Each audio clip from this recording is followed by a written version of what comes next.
Hey everybody, this is Jen from Garden Jen's Journey. I want to do a quick video on water distillation today. I have a friend who distills their own water, and they have one of those expensive machines, and that's great if you get one as a gift or if you can afford to get one. That's wonderful to get the impurities and stuff out if you have junky water. I don't have the means to get an expensive distiller yet.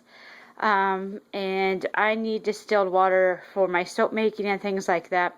So I decided I would try and see if I can recreate a distiller here at home and see how effective that is. Now on a large scale, this really wouldn't work for you. It works best just for a small scale to get a little bit at a time. Larger scale, your best bet is to go out and buy yourself either a distiller or one of those jugs and then get it refilled at the store. But this is just to show you an idea how you can do it on a small scale. So the items that I'm using today is a large stainless steel stock pot. You can see it's quite tall. I also have a wire rack or a trivet. I have a glass bowl. This will be my collection bowl. I have two jelly jars, and they have their rims on them, not the lids, just the rims. And this acts as an insulator so the glass doesn't beat against the glass when it starts boiling. And then I have a glass lid and a bag of ice, and then of course the water I'm going to use to distill.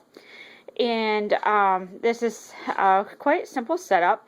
Just going to take this glass or the metal thing, put it in there like so, and then take the two jars, set them in there like so.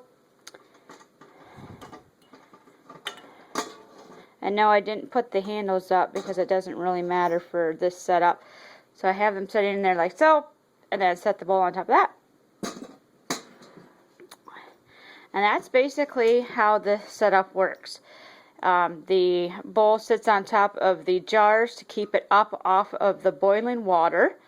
And then when the water starts to boil, it will steam up to the top and it will hit this lid. And then the ice will be on top of the lid, like so, and to keep the lid cold. And so when the steam hits the lid, it'll condensate and drip from the handle, which is a metal handle, it's not plastic, and drip right into the bowl, and that'll be clear water. So that's how that'll work. Now I don't know if you can see it. This water I've only had sitting for about 5 minutes, and you can see it's already discoloring yellow and things. We have a very, very high iron and calcium content in our water here in this area. So we're just going to go ahead and pour this in, and when the water starts to steam and evaporate up to the top, all the iron and calcium will be down at the bottom of the container.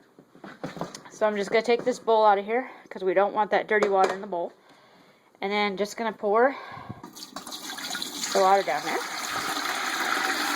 That's about 4 cups of water. And like I said, this is a small scale operation, not large scale, because I just need enough to make soap. And we're going to put that back in, like so. Set our lid back on top, and then set our ice. And the reason why I have the ice in the bag is so I can reuse this. When the water melts, instead of wasting it, it'll just stay in this bag. And then when I'm done, I just take the bag and put it back in the freezer, and it's good to go for the next time. So I'm going to go ahead and turn my oven on to high to get that water boiling. And as it starts boiling, I will bring you back and show you what it looks like. Okay, so the water is getting ready to come to a boil. It's not quite there yet, but it's almost there. But it's hot enough that you can see that there is steam rising and condensating on this lid. And you can see the water streaking down to the knob there. It's because the lid's kept cool with the ice pack that we have here. So that's basically how a distiller works.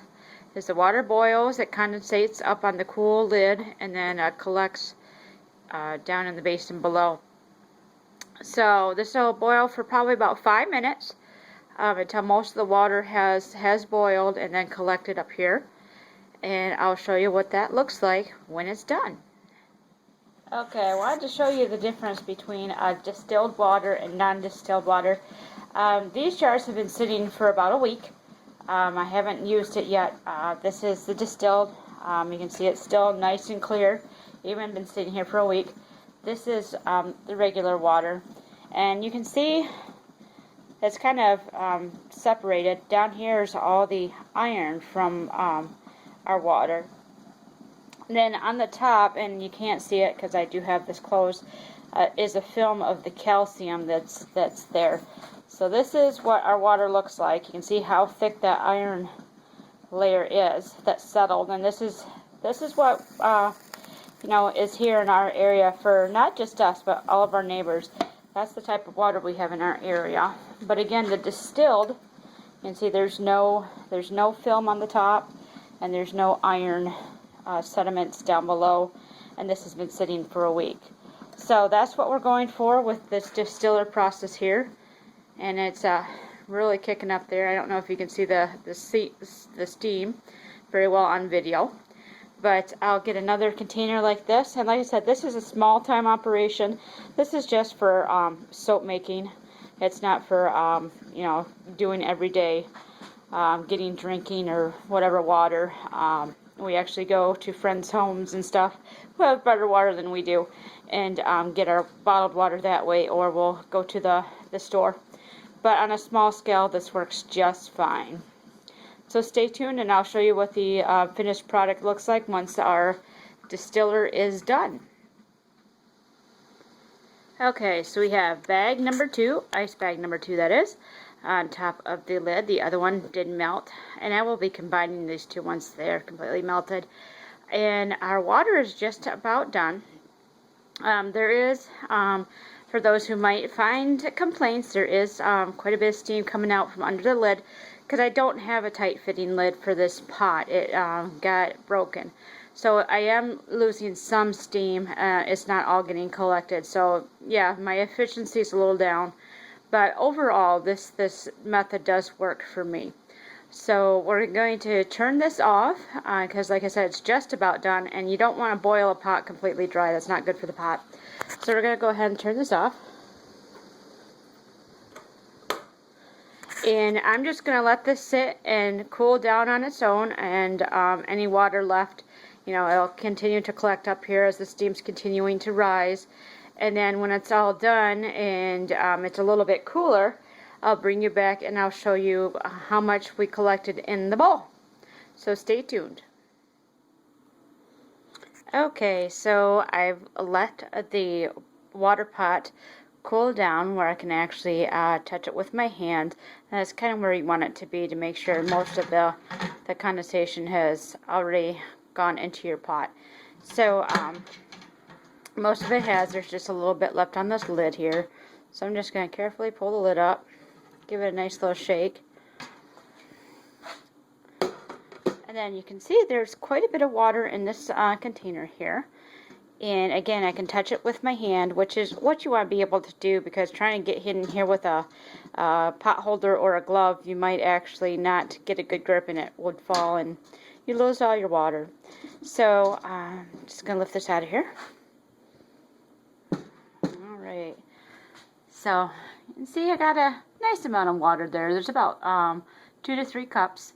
Not a lot, but for what I need it for, that works. And just to show you that the process does work. And it's nice and clear. I have it on this white doily here so you can see how clear that water is. It's beautiful. So I'll go ahead and I'll pour this into one of my my mason jars, and that way it stays fresh and I don't get any other contaminants in it. And then this is what it looks like in the bottom. Take my lids out of here, and I'll move this into the light here so you can see. So, let's see. I don't know if you can see it very well, but the underneath is quite cloudy. Let's see. Yeah, that's too much of a glare for you guys. But it's very cloudy down there. There's a lot of sediment and stuff like that. And this I'm just going to go ahead and toss out. So that's basically how you distill water at home. Is if you don't have one of those fancy distilleries, You just use a big stock pot, and then something to collect the water in, and something to keep this part off of the boiling water. And again, I just use, these are jelly jars, because they were about the right height that I needed for my container. So hopefully this gives you some ideas on what you can do when you're trying to pinch a penny or trying to be frugal. This does work. Again, just not for large quantities.